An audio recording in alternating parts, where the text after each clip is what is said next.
Já, eins og ég sagði áðan, við erum komið með fólk sem við höfum ekki séð lengi. Ég glemdi alveg að minnast á hana Gretu okkar og hann Gunnar. Þau eru komin frá Spáni aftur eða ekki fyrir nokkru síðan. Yndislegt að fá svona týnda sauði heim. Svo að við heyrðum í laginu og sálminum, hann smalar, þessi góði hirðir, hann smalar öllum saman. Og hann smalar þeim hinga líka. Það er yndislegt. Já, ég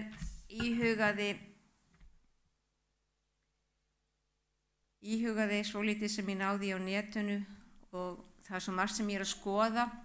Sumt er ekki fallegt og ég deili því frekar varlega eða lítið, en ég geri það meira til að upplýsa mig þessa vegasteina, þessa merkisteina á leiðinni til endurkomu Krists, hvað er að gerast og það segir mér bara svakalegar fréttir hér og þaðan sem sýna að koma Krists hlýtur að nálgast mjög örugglega og hratt.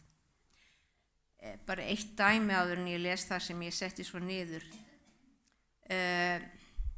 Falleg svört kona sem nú svona ekki að stunda kirkju, með svona, skreitt allavega með málmi og krúnurökuð.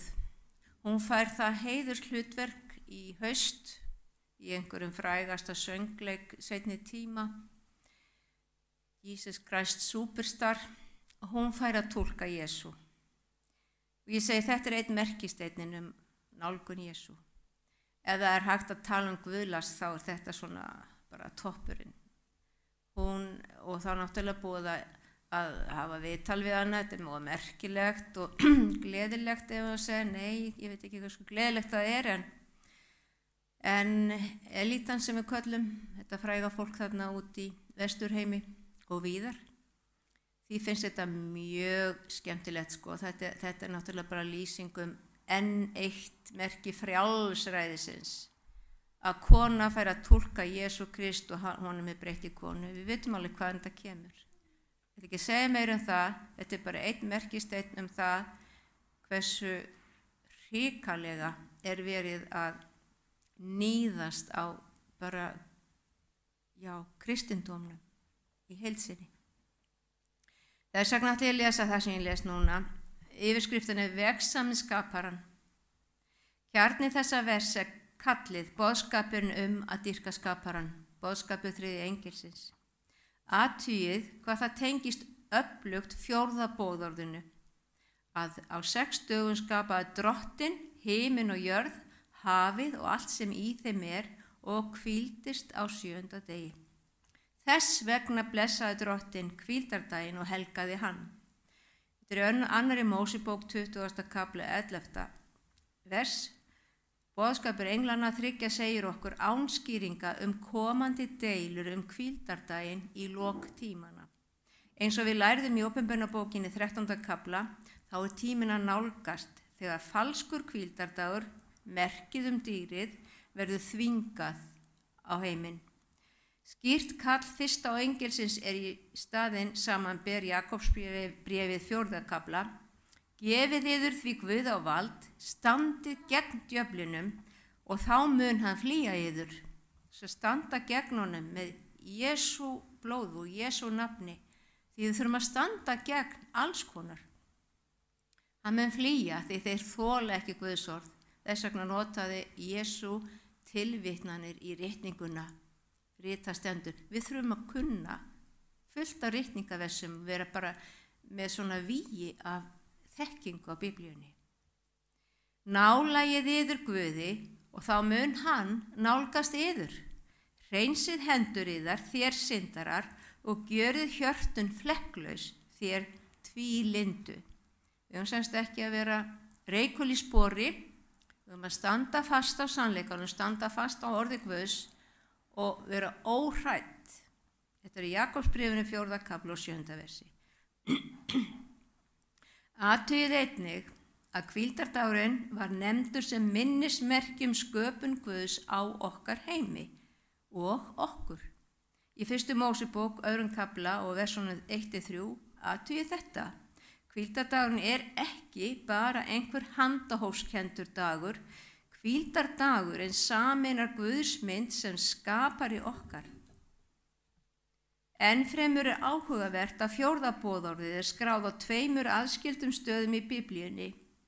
Í 5. Mósebók undirstrikar boðorðið hvíldardaginn annan þátt Guðs sem skapara. Þú skalt minnast þess, segir í 15. versi, þú skalt minnast þess að þú varst þræll í Egyptalandi og að Drottinn Guð þinn leysti þig. Fyrir því legg ég þetta fyrir því í dag. Þetta er í 5. Mósebók, 15. kafla. Guð er ekki aðeins skapari þinn í dag, hann er einnig frelsari þinn. Guð er sá sem veitir þér frelsun með því að endurskapa þig, hugsaðir, eftir upprisuna, í sinni eigin mynd. Hann frelsar þig frá því að vera þræll syndarinnar. Þetta er í Jóhannesi 8:34. Hugsið ykkur, við erum ekkert betur stödd í þessum heim í dag heldur en Ísraelsfólki var í þrældóminum eða ánauðin í Egyptalandi fyrir árhundruðum eða árþúsundum. Við erum ekkert betur stödd. Áhrifavaldarnir er bara öðru vísi. Þeir eru Hollywood og allt sem því fylgir og bara sumarlandakenningin og þetta er endalaust. Áhrifavaldarnir eru bara í annarri mynd. Hér segir Jesú, sannlega segi ég yður, hver sem syndina drýgir er þræll syndarinnar. En þrællinn dvelst ekki aldur í húsinu, sonurinn dvelst þar aldur og ævi. Ef sonurinn gerir yður frjálsa, munið þér sannarlega verða frjáls. Fyrsti engillinn segir okkur að þetta séu ástæðuna til að vilja að vegsama Guð frekar en djöfulinn. Guð kom þér til lífs í fyrsta lagi og hann óskar þess að gefa þér eilíft líf, meira en við getum ímyndað okkur. Í Korintubók, öðrum kafla og 9. versi segir, en það er eins og ritað er, það sem auga sá ekki og eyra heyrði ekki og ekki kom upp í hjarta nokkurs manns, allt það sem Guð fyrirbjóð þeim er elska hann, en oss hefur Guð opinberað hana fyrir andan, því að andinn rannsakar allt, jafnvel djúp Guðs. Hver meðal manna veit hvað mannsins er, nema andi mannsins sem í honum er. Þannig hefur heldur enginn komist að raun hvað Guðs er, nema Guðs andi. Og við megum aldrei gleyma því að Jesús sagði áður en hann steig upp til himna, ég sendi ykkur hjálparan, andan, heilaga. Hann er alltaf hjá okkur, hann er alltaf með okkur, hann er alltaf tilbúin að vera okkur liðsinni. Í Jóhannesi 10. kafla segir, Kristus segir, þjófurinn kemur ekki nema til að stela, slátra og eyða. Ég er komin til þess að þeir hafi líf í fullri gnægð, engin skortur þar. Ég er góði hirðirinn og góði hirðirinn leggur líf sitt í sölurnar fyrir sauðina.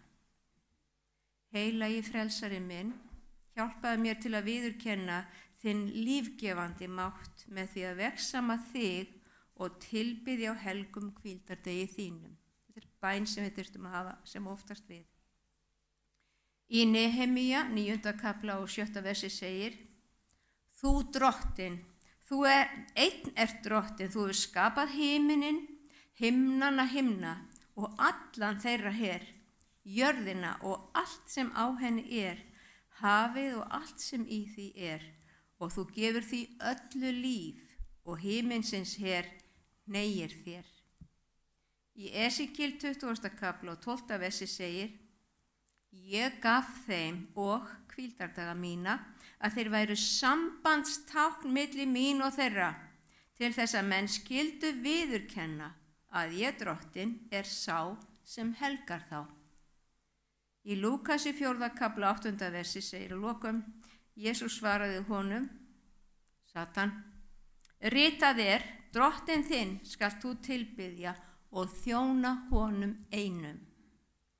Og í Opinberunarbókinni 14:7 engillinn sagði hárri röddu: óttist Guð og gefið honum dýrð, því að komin er stund dóms hans. Tilbiðið þann sem gjört hefur himinin og jörðina og hafið og uppsprettu vatnana.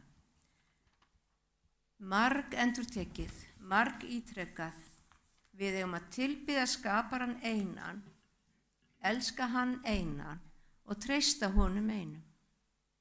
Þakka ykkur fyrir.